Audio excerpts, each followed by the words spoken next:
no problem.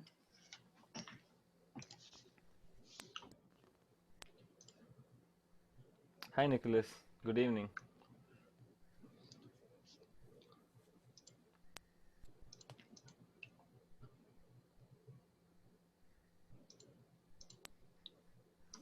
Is my audio okay? Yeah, I can hear you. Hi, Ben. Hey, Ben. Yeah, so Jeff said he won't be able to join us today because I think he's got something to do with the vaccine. In the sense, he's going to get vaccinated. I think the second shot or something. So we can get started now, and I believe Shing has started recording. Yes.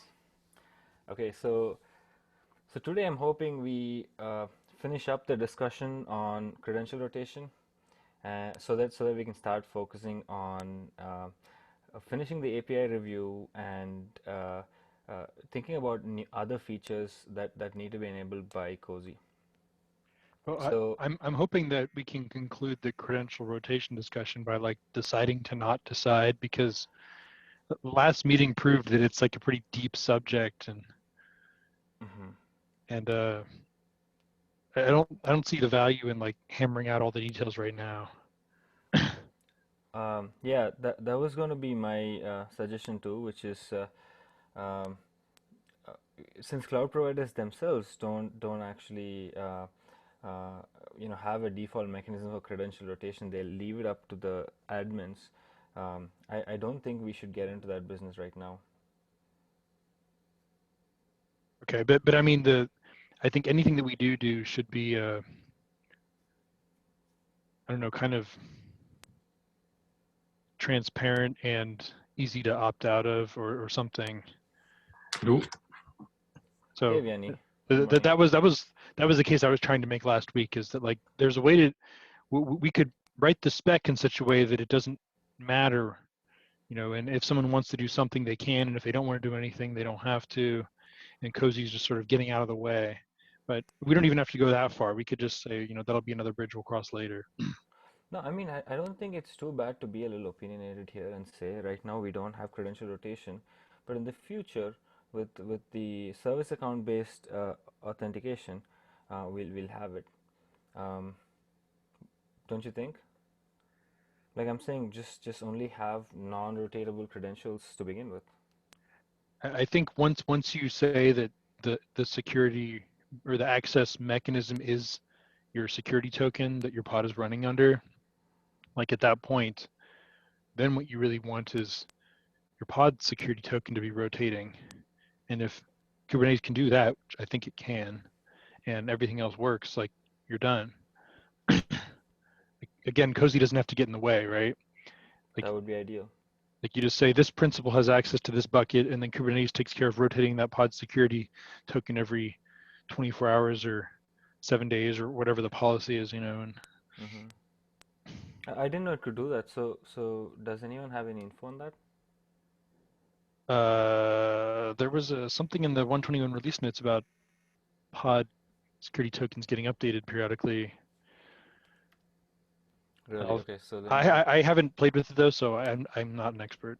I thought that this was a new feature that was reaching beta. How will it work exactly? Do you know? No, I don't. Okay, so service you account have a link or something?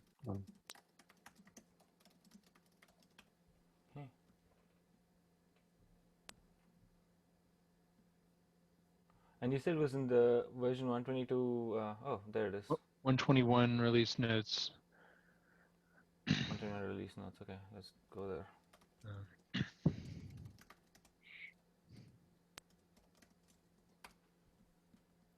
So go here. No, this is not the right place to find them. I think they're on. This is like changelog, right? I forget the docs website for Kubernetes. But if you just search Google for Kubernetes 121 release notes, you'll find the doc. Are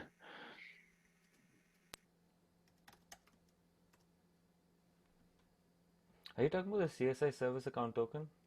It's related to the bound service account token, which is the new mechanism. There.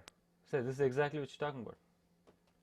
Yes, yeah. I mean, it's certainly related. That I believe there's a mechanism somewhere down in Kubernetes to change your token periodically on your pod, and it just Yeah, happens. it says this feature also provides a knob to republish volumes so that short-lived volumes can be refreshed. Isn't that what So we're doing? how Oh will yeah, it, that's the CSI touch point, but the feature itself has to do with the security token of the pod. so in our case, how would it work? Well, it would just be that you'd have a workload running, and you'd have you would start off with one token, but after some period of time, Kubernetes would just give it a new token. And if the pod was using its Kubernetes token to obtain access to the whatever bucket it was communicating with, it would just get new tokens every so often. And as long as you were pulling the latest token, you would always have access. And something else would be in charge of, the making sure that your token continued to have access to the bucket. I mean, I don't know how those schemes work. I'm only familiar with the very simple access key secret mechanism in But S3. So, this is kind of new to me. Are we now saying that the Kubernetes service account token under which a pod runs would all of a sudden be tied to access to an object store? yeah, No, there was no, always. Go ahead. we're saying some flavors of object storage use your Kubernetes service account token to Right. get access. Not all, but they can. Cloud providers especially, they do it. Yeah. Yeah, those are the only ones, because those are the only ones which can like hijack Kubernetes service account token provisioning to link it to their cloud environment token service and whatnot. Right. This is I mean, I never got this from the previous conversations, to be honest. Yeah, so we always had this in mind. Even in the CAP, if you see, we had two credential authentication mechanisms that we had discussed. Andrew brought this up as a requirement actually for Google Cloud, but when we looked into it, it made sense for all the different clouds. Does it? I mean, saying that credential rotation will only work with service account tokens, does it prevent say Scality from providing the service like rotation? Because if it does, then we should address it. We should figure it out. Oh yeah, yes, it does, because we cannot influence the service account tokens in any way. We're not in charge of the Kubernetes cluster. Our customer would deploy somewhere. Good point. What if we were to associate a service account with the backend, in the sense we provide an API that would allow a driver to return some. We already have that API. So Ben, tell me this. A service account token, is it okay? So it says it's associated with the secret. So would that mean? But these are all proprietary to the various cloud backends, and they would work. So if you're in Google, it's going to work with the GCS endpoint, not the S3 endpoint. I see. So like when you're talking to GCS, you use the same account token you use for doing anything else in Google. And so, of course, it just works. And a lot of people find that convenient if you're in Google and you're using Google storage. And so Yeah. there's no reason we should not allow that. But yeah, the vast majority of implementations by number, if not by use, will just be doing the traditional access key secret S3 style thing. So to clarify one thing, Nicholas, this is not something that needs to be supported. This is something that can be supported if you support it. Like Sure, but Scality does not need to change to start binding service accounts to the Scality backend. of course, but it doesn't. For us, it doesn't solve the issue of Rotation. short-term credentials. I totally agree with that. And my proposal was like, we could decide to punt and say we're not going to address that right now. It's not important enough. But what's the path in the future? Yeah, so we don't have to, for the V1 or the V0, I don't know how you want to call it, but we don't, I think it's fine, but we need to have a way to do it in the future, or at least have an idea. Well, so my answer to that is the proposal I made last Thursday, where we leave this up to the driver, and the only change you make on the Cozy side is allow the driver to provide some expiry date, and then Cozy's responsible for getting the new token or getting the new information after that date and sending it to the pod, and then that's all Cozy does, is just leaves it up to the driver. That would be, I think, the lowest cost, most flexible way of doing it at the Cozy layer, to say, it's an opt-in thing. You can just return infinity for your expiration date, in which case you basically have a static token, or you can return some date, and then Cozy will call you back at that date and get the new token.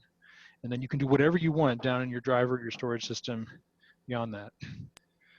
So, Ben, I totally agree with that being the most likely design if at some point we want this as a feature in Cozy. Now, do we put this beyond V0 or whatnot? Because this will have an impact on the gRPC API, which of course is extensible, so it's not necessarily a blocker. Or do we put this in the provisioner API as soon as possible as well, and then implement the logic to refresh the token in the various sidecars and controllers that Cozy brings? Yeah. So I agree that if we don't do it now and we do it later, it will be a breaking change at some point in the future. And as long as we're still in alpha, that's not a big deal. But then, assuming we would want to avoid a breaking change just for the sake of avoiding breaking changes, we would have to spend the time now to get it right, which would mean having the rest of this discussion. And I don't know if it's like another hour or another 2 hours, or how long it is to get to the agreement on exactly what this should look like. Yeah, I think we're all on the same page. It's just we don't have the solution yet. It's not like we have two competing solutions. That being said, I think you brought up a good question, Vianney. What if we said, I think for alpha, one of the things that I want to push for is to get through the KEP review process. That is the hardest step, or the API review process. Once we get through that, the scrutiny will not be as high, because the overall design has already been accepted. Now that we know there's a path to enable credential rotation, and I think we can actually leverage this time-bound tokens to do that, to wire it all the way into the workload. I would at least push it past alpha. Like right after alpha, we can get started on this.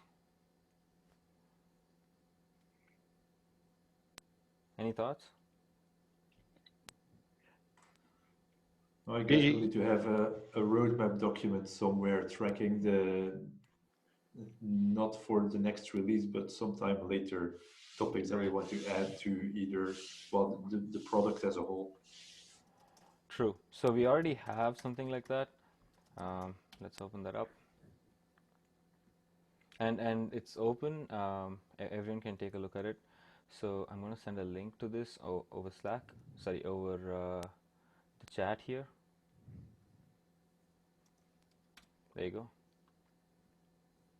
So let's add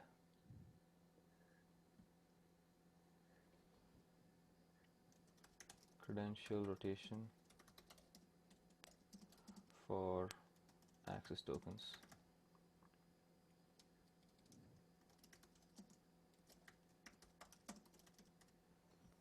I'm going to put a link to this there.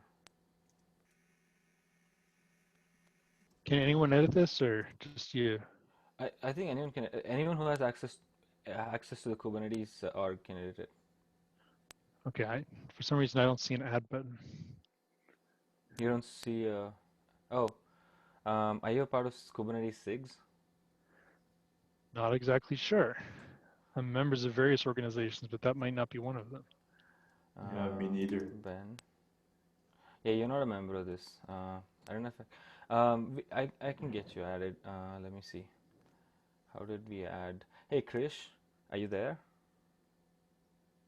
Yep. Hey, do you have a link to that PR that Srini made to add you, or you made that PR, right? Yeah, I think the person who's requesting access has to make the PR. Let me see if I can find it. Okay, yeah. A PR against which repo? Let me double check. I think it was like community, like Kubernetes/community. Uh,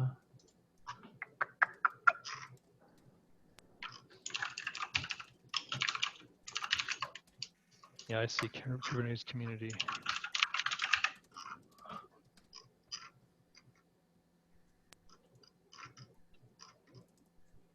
open it. Oh, Kubernetes/org. That's the. Here, I'll put the link in Zoom.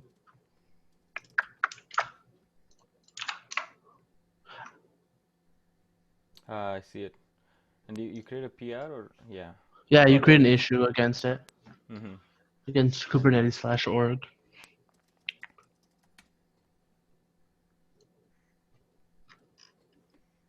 I think if you're already a Kubernetes member, you become like you'll just get automatically added, I think.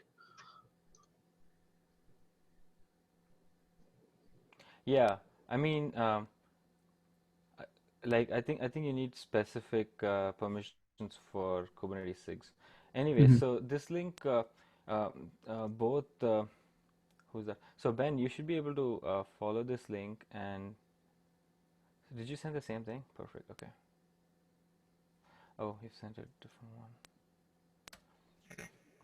Yeah, the link that I sent is directly to make the issue. Okay. Yeah, you should be able to follow that and get permissions, Ben. Thank you. Yeah. All right. I just closed it.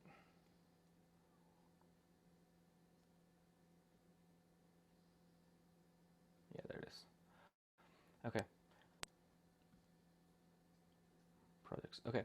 So now that it's on the board, we will know. I think we can add a milestone to this. Oh, you say convert to issue. Anyways, this is not important. Let's say API. All right. So if that's what we're saying, I think we should move forward to the next thing. So the next thing that we have to do is look at common features. I would say the most widely used features used by different object storage systems, and understand whether they support them or not and how we're going to do it. One request that already came in was for metrics. People want to know information about the bucket itself, ideally populated in the bucket object. So this person asked for bucket usage and performance metrics.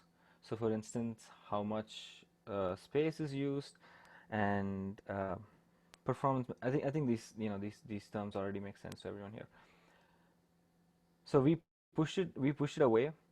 We said we'll do it after alpha, and I think we can start looking at this. There is one more thing that I just thought of that's something that we haven't really talked about much. It is developing a cozy SDK for workloads, so that they can just use the SDK to talk to to read the cozy files, and we'll keep it updated, we'll keep it current, and people just have to import the latest version to just integrate with cozy. So actually, I want to talk about the SDK first. I think we brought it up once, right? Did we bring it up once in the meeting? I think so at one point. Okay. And did we decide whether we're going to go with a Go SDK or something like a? I mean, what other options do we have? So we're going to provide a cozy client library basically, um, which people could just import in Go, and that would read the buckets for you, give you the credentials, and once you get the credentials from this Go library, you can then plug it into your S3 client or whatever and use it.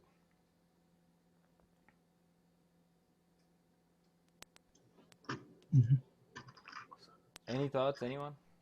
Yeah, I think it's a good idea. Do you know if or does anybody know? You know the downward API for accessing like pod information? Is there a way to get that to expose information about volumes? I wasn't able to find anything. What kind of information? Like, so for example, we set the mount point for credentials inside of the volumes section in your manifest for your like deployment or pod spec, right? Sorry, can you repeat that? Yeah. If you go to the CSI adapter repo, you can see an example there. That might be easier than trying to explain it.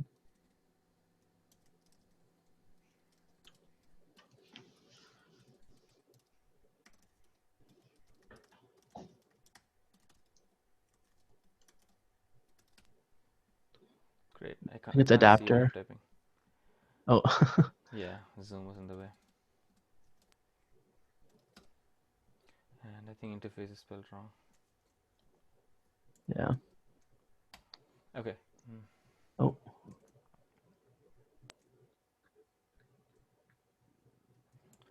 Oh, you have an orgs there. You have an orgs there at the start.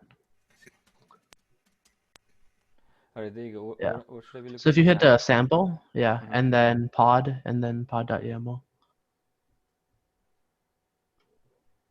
Yeah, so if you see here, under volumes, like we declare the volume, and then we have a volume mount, right? Which mounts that volume at like /data/cozy. In this case, I wasn't able to find a good way to pass that information to like, you know, whatever workload is running.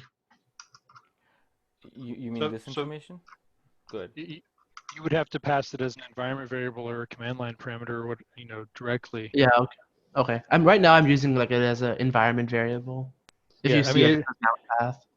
It's because the value is literally in your pod spec, so you chose the value, so of course you know where it is. Yeah, that makes sense.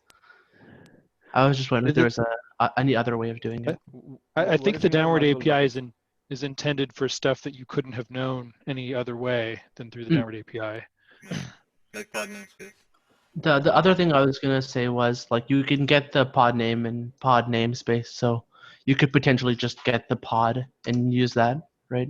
But that would If you have a token inside your pod that can talk to the API server, yeah, you can go introspect yourself like that. Yeah. But I think that's like I think it would make sense to just do a Go SDK for the time being. So how is it going to look when we have? I just thought of this. So how is it going to look when we have multiple buckets? So multiple volume mounts, right? Yeah, they'll just be they'll have to be the different paths. Okay, and then somehow plugged into the utility, whatever the workload, and the workload can just use it. Yep. That's what I was asking, because like if you have like, you know, 3 buckets, you have to write the same path. Like you have to write, you know, the same paths over and over again. But I mean, yeah, so how does that work? So if I have 3 buckets, would the mount path be data cozy for each of them? No, it would need to be different. You might want like, you know, data like, you know, archive data / you know, long term. Like, so there need to be different paths. Okay, and then you get these conflicts. I see. Okay, so does the pod spec go through if it's the same path?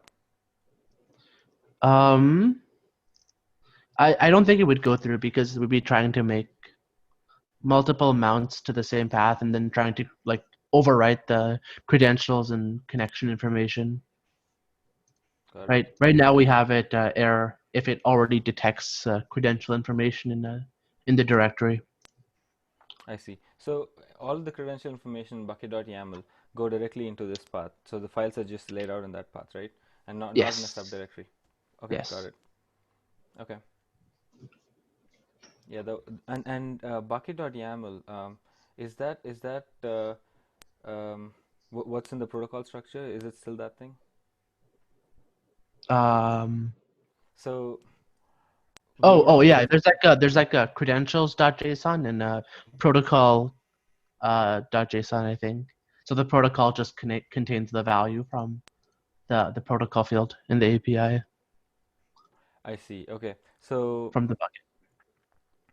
got it. So bucket name, and whatever else is in Endpoint, that specific protocol. endpoint version, right? I mean that's for S3. For the other ones, it's whatever other information's needed. Got it. Okay. So an Yeah. application would just have to know how to parse the protocol file Mhm. and whatever credentials are there, and it should Yep. be able to just use it. Yep. Okay. And what if certificates are needed to talk to the backend? Are the certificates in predefined paths or? We don't have support for certificates yet. I think that was another point of discussion that we didn't really reach a resolution on. I see. That's something that we still need to figure out. Okay. So the clients would need to know where the certificates are, number one. Or Mhm. we could say the certificates are always at this path. If the path doesn't exist, you don't use certs. Well, the pods are generally responsible for having their own root CAs anyways. Mm-hmm. So this is already a problem that people who make images have to deal with. I do think that it's conceivable you would have object storage with like some CA that's not in the standard list of root CAs, and you'd want to be able to supply that certificate and have a client consume it. But that seems like a nice to have. Mm-hmm. In general, Fair enough. you have to worry about list of root CAs in your pod definition anyways. Mm-hmm. So okay, Because so go we ahead. are tying image construction to the storage system and the instance of the storage system being used. I think, I mean, one of the goals of this project was to be portable across multiple implementations of the object storage. In what you mentioned, if your application also needs to talk to some other service, indeed, then you may need to make sure that its CA is being trusted somehow. But if we want to make sure that the application, which may have a CA registered for this other thing that it needs to talk to be able to be portable across multiple object storage implementations, then we should not push the onus of getting the CA for those various storage systems into the image to the user. Well, no. If you want portability today, the way you would do that would just be make sure that you're signed by one of the root CAs, so that you can obtain trust that way, right? As long as your objects storage server has a signed certificate from one of the root CAs, then you're portable. Because Which anyone is who a has production run. I mean, from my experience, for non really in the cloud, but on premises object stores, is not the case. yeah. So I agree that we need a way to send additional root CAs at some point. I'm not Okay. saying we don't need that. I'm just saying it's a nice to have. Yes. I mean, it's nice to have immediately. We'll need it eventually. To me, it's a bit like you get the Cube API server CA next to your service account token. It's part of the connectivity information you need. Yeah, I guess my only worry is like if we try to specify it, we're going to have to be very strict about like, is it, what do all implementations have to provide it? Because if there's one that doesn't have one or doesn't know what to provide, like you can't leave it blank, right? If we make it part of the spec, then it becomes required, and you can't not have it. And so we'd have to think through what to do if or you need a very clear signal, I guess, in the top level file saying like, here's the root CA, or I don't have a root CA, so that like apps would know what to expect when they're going through their inputs. Right. Yeah, that's what I was trying to ask in the beginning. Okay. Yeah, I So certainly that's think there should be a way to do it. We just got to be careful about making sure that it's going to be compatible with all implementations. Yeah. So that would mean we need to create that bucket.yaml, that API, maintain it along with the rest of the APIs. But it seems like that's going to be a little more than just the protocol. What will we send down to the workload? Okay.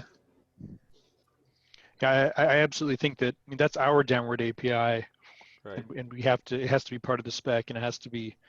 extremely clear what you can rely on and what Absolutely. you can't rely on. Mhm. Okay, I that's like. good enough.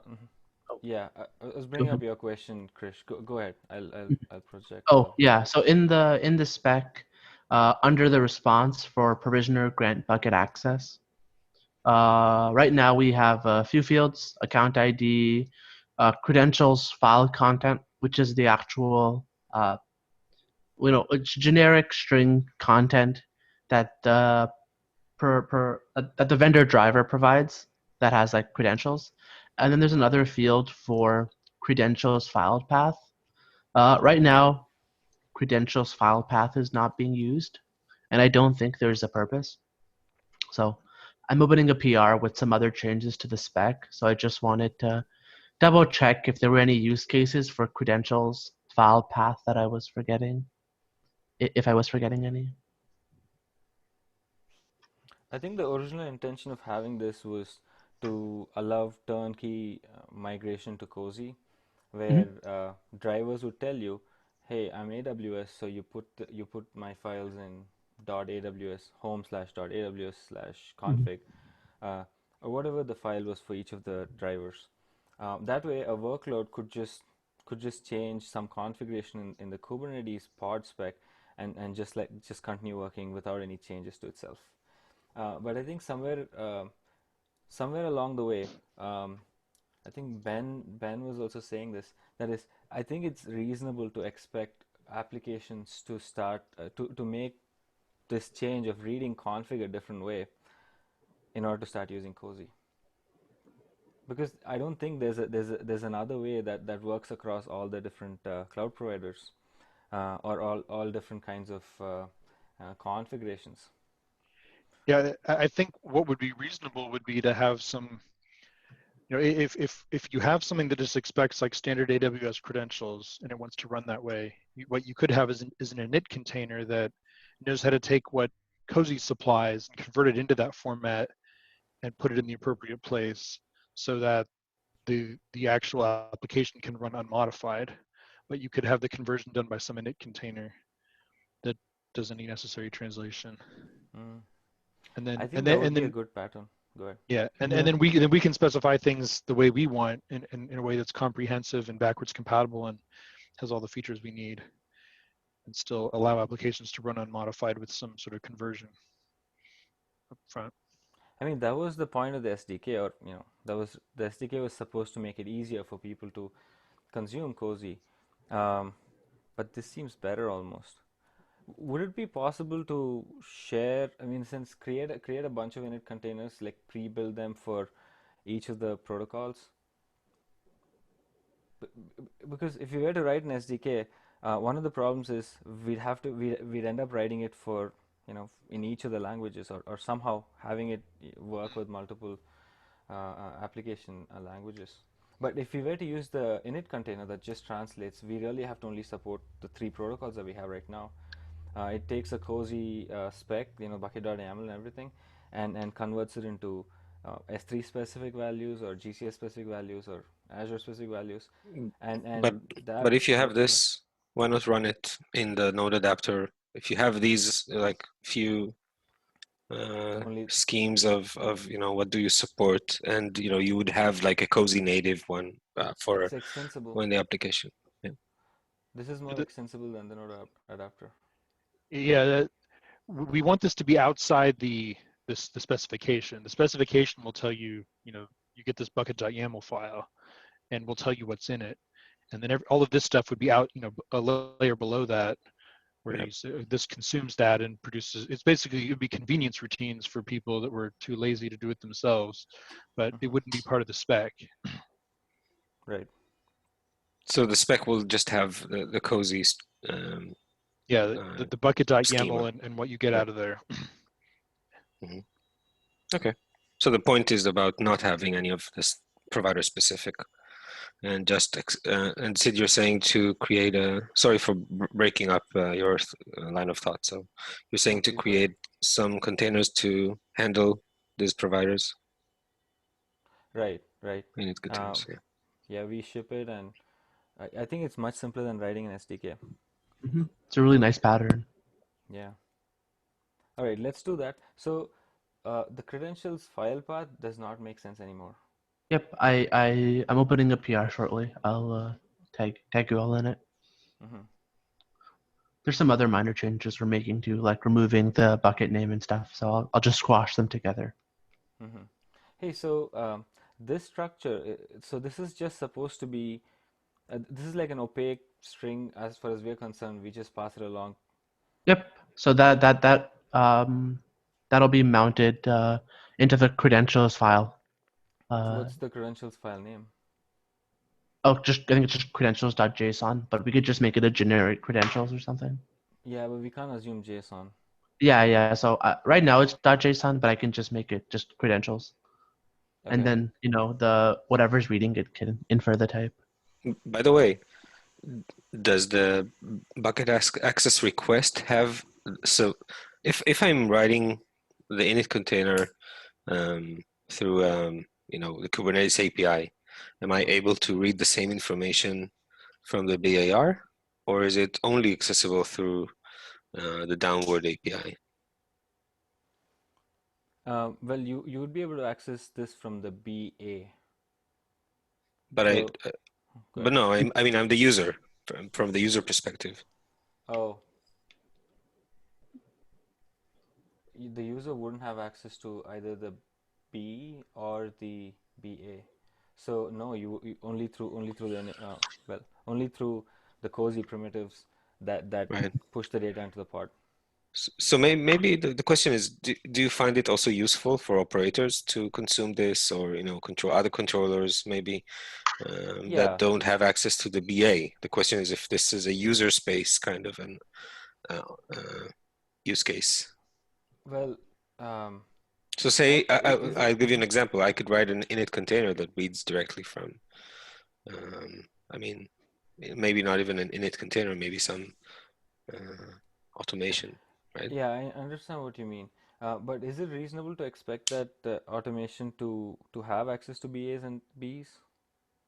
Or is that, I mean, I'm trying to think of a use case. I don't. So my use case is a user, just a user that created a BAR, and wants to get the details of it without the details of the minted credentials without going through a pod, right? Necessarily in order to get these in a file. Isn't that like breaking our entire access model? Why is that? I mean, the bucket YAML is an API, right? It's something that Cozy needs to somehow specify, add to spec, right? So if you're running a pod in your own namespace, you'll have access to read your BAR, right? And you can know what it was because you chose the name. So there's nothing to stop you from inside the pod. But the credentials get to the BAR? No, like those would come through the downward API and show up in your bucket.yaml. Right. So I think I understand. I mean, I see that this is not included, but I'm asking, what do you think? Do you think does that make a valid use case that Kubernetes API will be the one supplying this YAML versus just a file? You mean like we create a whole new object that has this, compiled information? I mean, it's the BAR somehow, or I don't know, something. Yeah. Yeah. That's a good question. And that does seem like a valid use case, to be honest. Though I can't imagine how exactly it would be used. That somehow strikes as a important use case. How would we do it? Like create a new object type? So I guess the question is if this information can fit into a status of the BAR in any way, or is it kind of a security flaw to have this credentials in, in the API server this way. It's just not a common pattern, but that doesn't mean we shouldn't follow it. Does it occur anywhere else, do you think, to keep credentials in other YAMLs which are not secrets then? No, because the whole thing is secrets are encrypted when they hit the etcd backend, but like ordinary objects and their statuses are not. So if this is sensitive information, which in theory it is, you can't store it anywhere but a secret. Otherwise, it'll end up on disk unencrypted. I mean, we can have a pointer to a secret. I mean, are there any plans to include the same mechanism for other entities, like secrets, like having it maybe annotated the same way, or I don't know, I'm just throwing out. You mean to encrypt? Right. If that's, I mean, if what we're saying is that this is sensitive information, right? Could it just be some other way to tag it rather than just be a fixed one secret type for that? The general approach is actually to move secrets out of Kubernetes and put them in like proper key stores and then retrieve them from key stores. Like that's what people prefer. Secrets are already kind of kludgy and barely good enough for what they're used for. But let's say as a mechanism of transferring information to a workload, does it make sense? I would say no. I would say if a workload really wants to sort of do this at work on its own, and go read the BA and go read the BAR and get, just grant that application a role where it can read BAs, which sort of gives it super user level access. But like, so the other option is the other question is what makes BA more secure in that sense? Right. These are not secrets as well. And what makes it more secure is it's not namespaced and default RBAC doesn't allow you to read it. So they're invisible to ordinary users, and you have to be granted a role that lets you read them before you can even see them. And that's the security is somebody has to grant you a role. Right, but yeah, that's kind of an API kind of access control feature, and doesn't apply like to when you encrypt data on disk or things like that, right?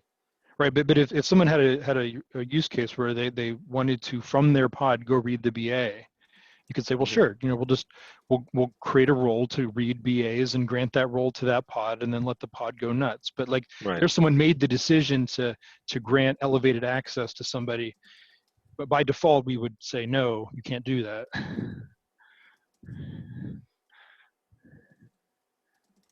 And so okay, so now to the well, maybe the only thing I'm worried about is that keeping like the same credentials in BAs might not be if we're doing it this way, maybe we're doing that wrong as well, regardless of this question.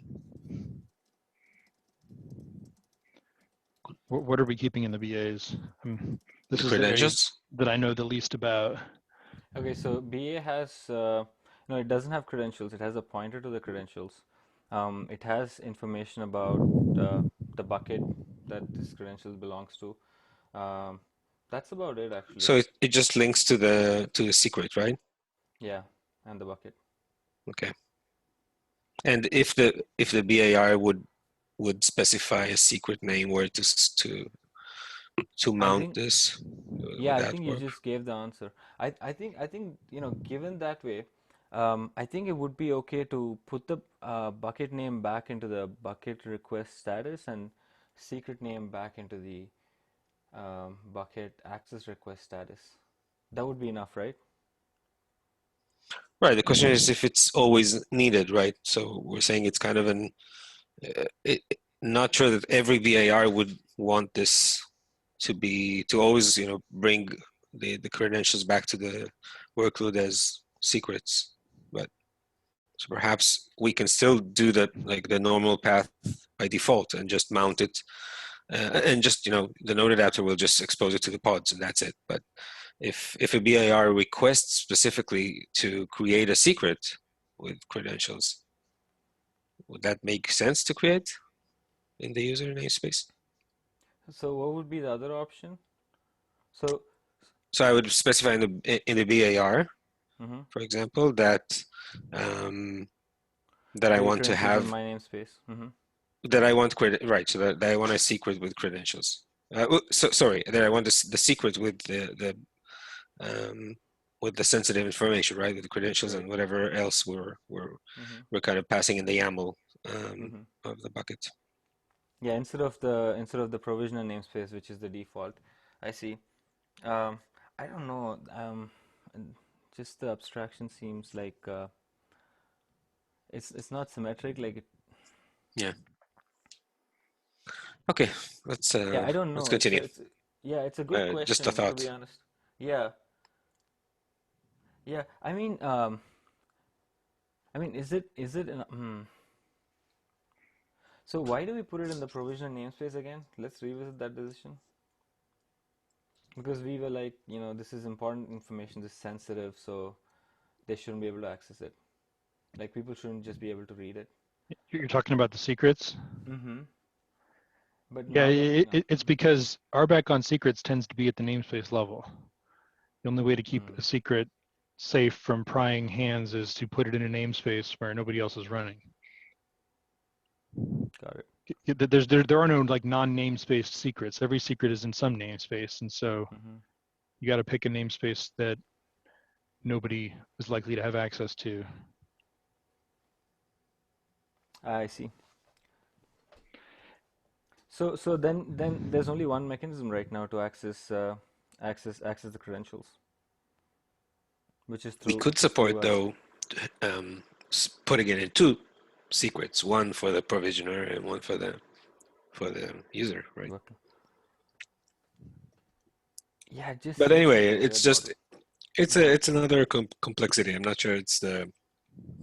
Let's see if this desire to use Kubernetes API comes up again. I don't know. I don't think it's clear that we have to have it, right? Right. Is there anything else that that follows this pattern, like, where they want to be able to access the same object from two places? Like that split brain problem is definitely going to happen if we do this, where you have two versions of the same secret, right? Yeah, so you basically you reconcile these secrets, right? So you synchronize them in some way. Yeah, I think this is a lot of complexity. I think it's best to wait and see if anyone has this request, and then go from there. Yeah, makes sense. Yeah. Yeah. Anyways, I mean, they technically have access, but it's not automated, like you said. Okay, so Chris just brought up this issue. So let's finish up some of the engineering questions that people have today, and next week, I mean on Thursday, like I want to reprioritize a little bit. I don't think the next thing we should do is get into performance metrics or anything. I think the next thing we should talk about is actual implementation, like vendors implementing it, and where we can go with it, or how far we've come with it, and if they need any help or anything like that. But right now, let's address this question that Chris brought up. Chris, do you want to explain it? Yeah, sure. So there's an old issue that says protocol structures shouldn't have like the bucket name. So right now, if we look in the gRPC in protobuf spec, provisioner create bucket has a name field, and each of the protocols basically has like kind of an equivalent name field, right? Whether it's container name, bucket name, whatever, basically equivalent to just name. So there's kind of like a duplication there, and it's unclear, which one does what. Why are there two? So there's an issue here to revise this. Whatever revise means, whether it's get rid of the one in provision or create bucket or remove it from the protocol. I think it makes sense to remove it from the protocol because, like, if we look at the protocol in the API as well, the class, the bucket class, has the protocol as well. And if the name's in the protocol, then every bucket created from that class will have the same name, right? I see what you mean. Which is problematic, and I don't think it's like It doesn't really make sense. Copied over to the bucket. Yeah, Yeah. So so this name is definitely needed, but the name is also needed inside of the workload, like where the workload accesses the bucket. I agree. And I mean, we can add the add a names few. the other way, right? Because the Right. name is separate from the bucket ID. The only problem is Azure Blob doesn't, the name is not just the name. It's container name plus storage account. And I couldn't tell if there is some concatenation of this or like some construction of this that makes a single API, that makes it a single string. Yeah, I was trying to read about that as well. It seems like the storage account, or I think that's what it's called, is basically like another layer of abstraction on top of a bucket name. So like one storage account can have multiple buckets, but the way it's logically organized is that the storage account has containers. I think not buckets, they call it containers. Containers, So yeah. it would make sense to have that inside of the Protocol. the protocol, right? Yeah, but Because then you're container basically name is the saying, bucket name, right? yeah, so the name is still like I think they call it a container name or something, right? So On that one, maybe Vianney can give some insight because he has worked on the Blob APIs. Oh, please, yes. What do you want to know exactly? So go ahead.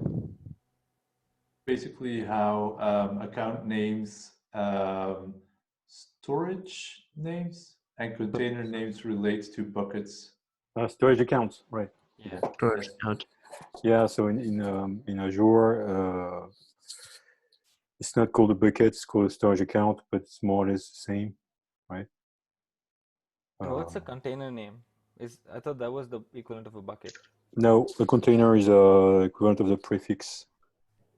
But in Amazon, a prefix it doesn't exist. It's just a path, right? But in Azure, a container exists. It's like a folder. It's a subfolder of bucket. Yeah. So storage account is the bucket name. Yep, exactly. Oh, Got okay. it. No. So the storage. So it's not. From my experience, I'm not sure if I'm missing something about what you just said, but storage account is like a general group where you connect to in Blob, and then you create containers, and every container is a bucket. Container has blobs in it, right? And can containers have more containers within them, like more folders? No. Oh, it's a A flat container namespace. is a bucket, and in that sense, it's not that you have when you go into a storage account in the Azure portal or something, right? So you see a list of all your containers, right? It's just like a flat list. Yeah, but a container is equivalent to a subfolder in a bucket. It's a prefix, right? So, okay. It's not really a container is a folder, right? It's not a bucket. The my storage account here is a bucket. My storage account dot blob, and my container is it's a little bit when you have a prefix in Amazon bucket. You have a bucket foo and prefix /bar. Yeah, that makes. I mean, like based on this one sentence. But it's flat, right? That's my only claim. I don't know, like if we're talking about feature parity between storage account and blob container, right?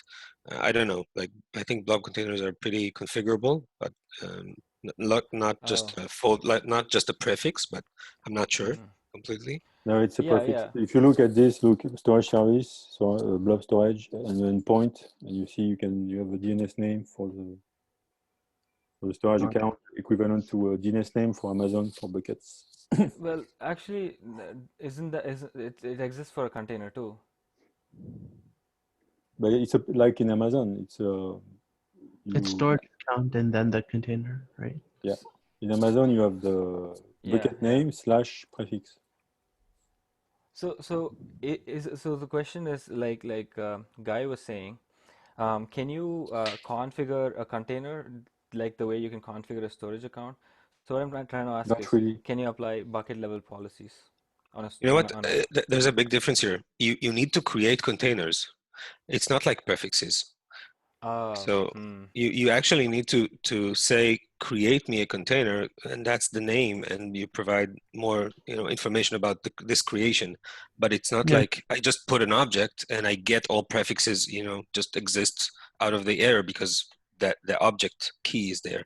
So there is a key procedural maybe difference between these, which I think makes just containers something we need to be provisioning.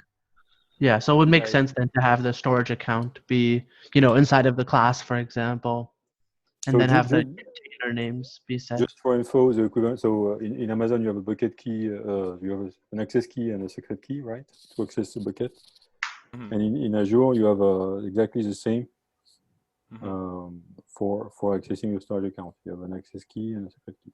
So it's not exactly the same name, but it's this. Yeah, but you'll need to know so coming back to the question about the API, Krish. So I think it makes sense to, like you said, for Azure, you can have the name outside the protocol be be present, be the one that's used. Yeah. And like you said, we can have the storage account be a part of the class. So that brings me to my next question. Is it reasonable to say say a particular namespace will always provision from a handful of storage accounts? Let's just say one storage account.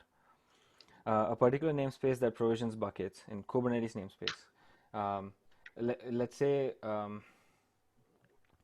let's say we pre-create a bunch of bucket classes, each with a different storage account, and the admin goes and tells the users, hey, use storage account 1 or bucket class 1 or bucket class 2, and then it what I'm trying to ask is, if you have a bucket class hard coding a storage account, and then you create containers on using that storage account, is that flexible enough for use regular use cases?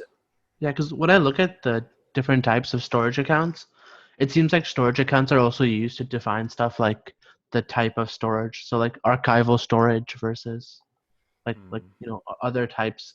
So I think that would make sense. This is equivalent to Amazon when you specify the storage class. Yep. Yeah. But storage class is specified per bucket there, not per account. Like so storage class is specified per bucket in Amazon. And the same in Azure, storage class is specified per storage account. Yeah, I see. So it's just another proof. So the storage account is a bucket. So storage account is a bucket is what he's saying then. I don't think that's correct for us. I don't think those are equivalent. To me, we have to provision containers in Blob. Cozy has to be provisioning containers, otherwise it's unusable. Blob is sure. No, I agree. So we have to. You cannot just use a storage account like that. You need to have at least one container. I mean, it's semantics. I don't know. But what I can tell. So a bucket request. What is a bucket request going to do in a Blob driver? For a second, let's just.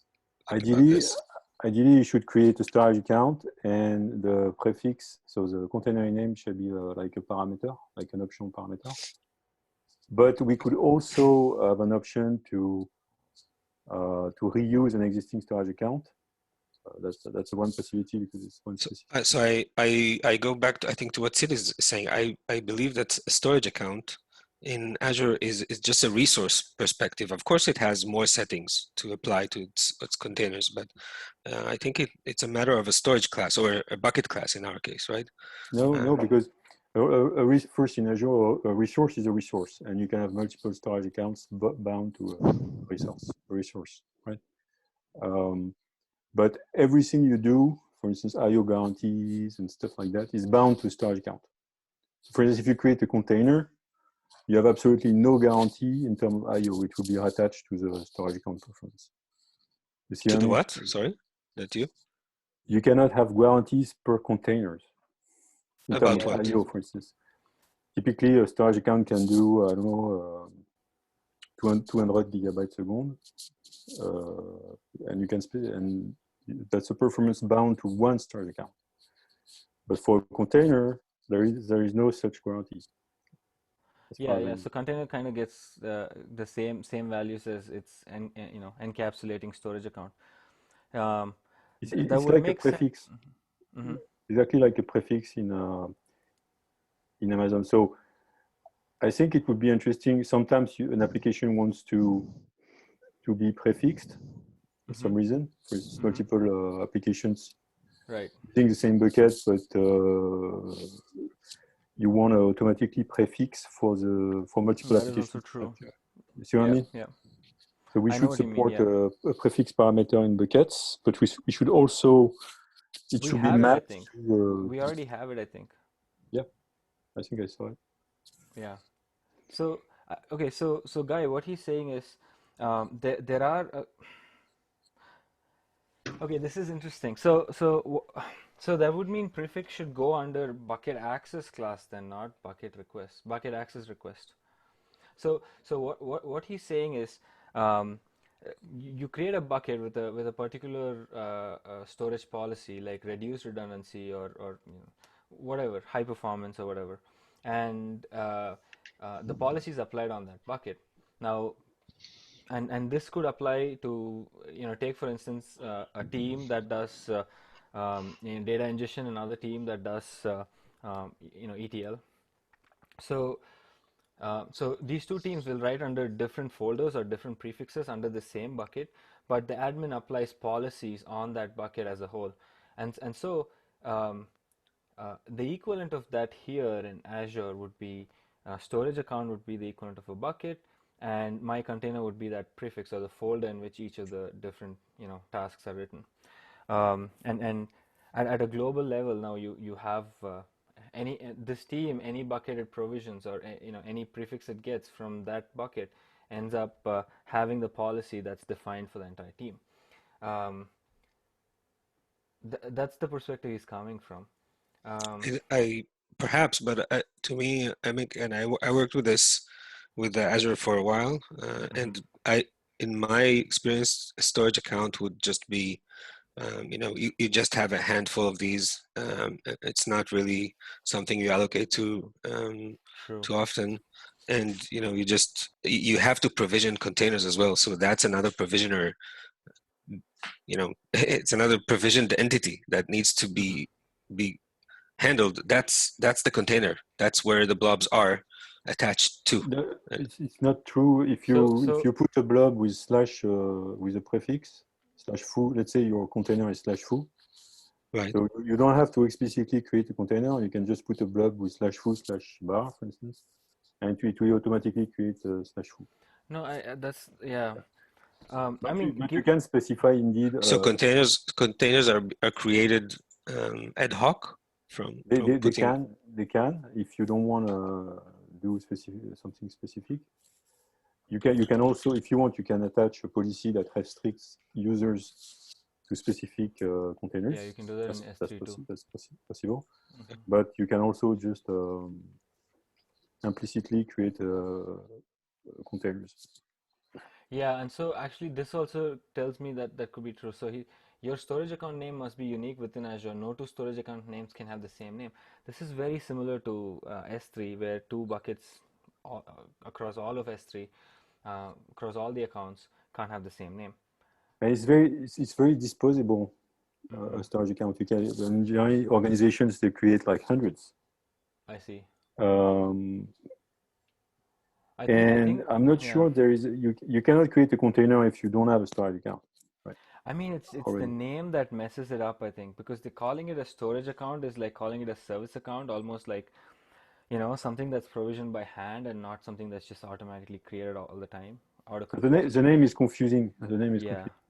But you cannot just say I want a container, right? You have to create a storage account first. Right? Can containers have sub-containers? Yep. They can.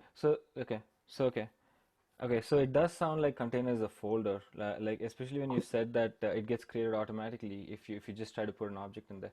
By the way, we're out of time. I want to continue this discussion. We'll do it on Thursday. And yeah, we'll try to figure out this whole thing. All right, thank you, everyone. Thanks. Bye-bye. Bye. Bye. Hey Shing, are you there?